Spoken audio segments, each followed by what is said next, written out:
क़दुरु कंदा सभु कंदो उमेदियूं पूरियूं इंशा अल्लाह रब हज़ार खान वारे वारो चांडियो चए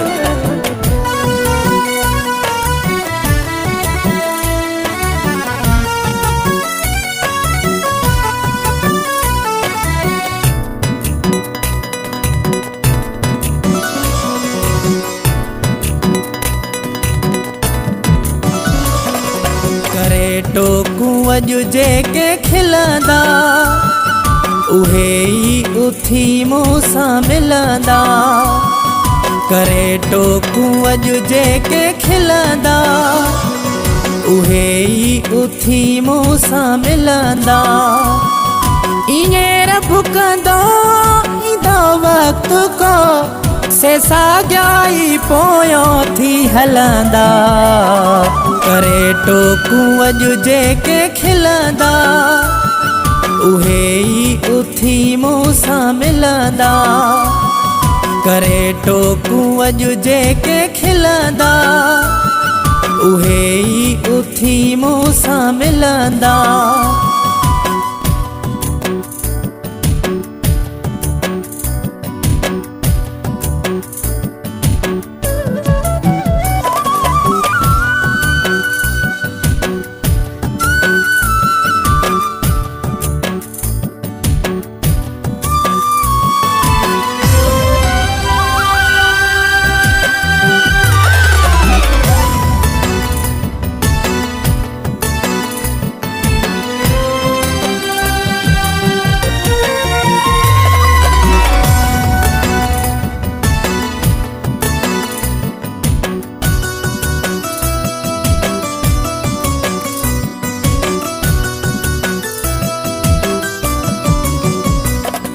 यको मां भी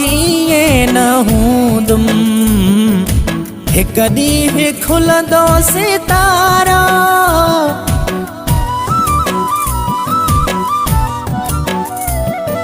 यको मां भी ये न हूंदुमि हिक ॾींहुं खुलंदो सितारा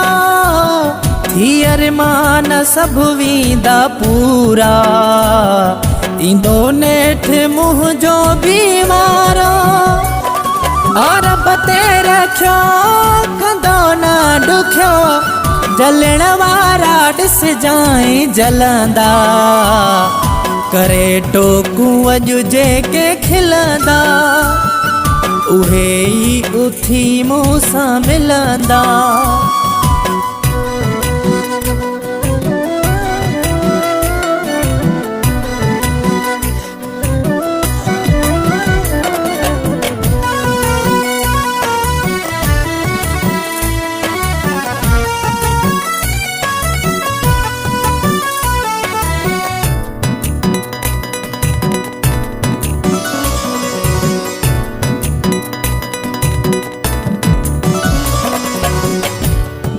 ख़बर मूंखे पवंदी आ सारी छा आहिनि मुंहिंजे लाइ चवंदा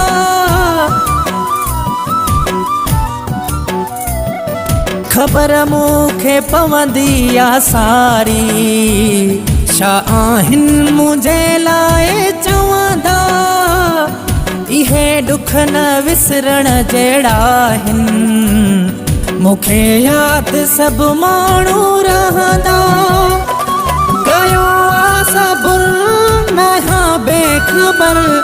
ख़ुशियुनि जा मूं ते मींहं वसंदा करे टोकूं अॼु जेके खिलंदा उहे ई उथी मूंसां मिलंदा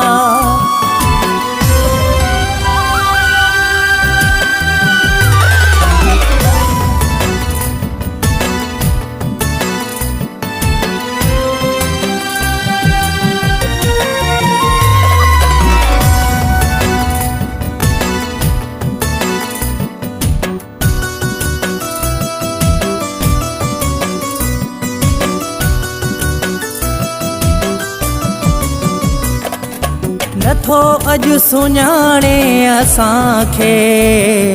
पंहिंजो ई शहर लाड़े काणो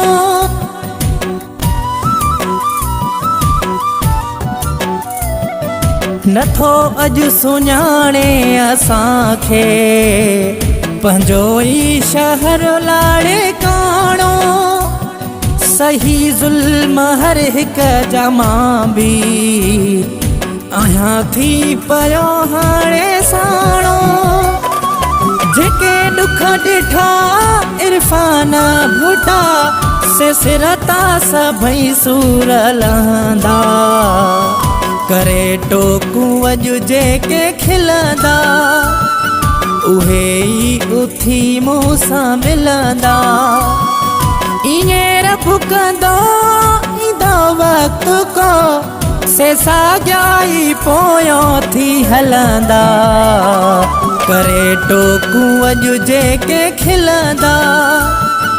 उहे ई उथी मूं सां मिलंदा।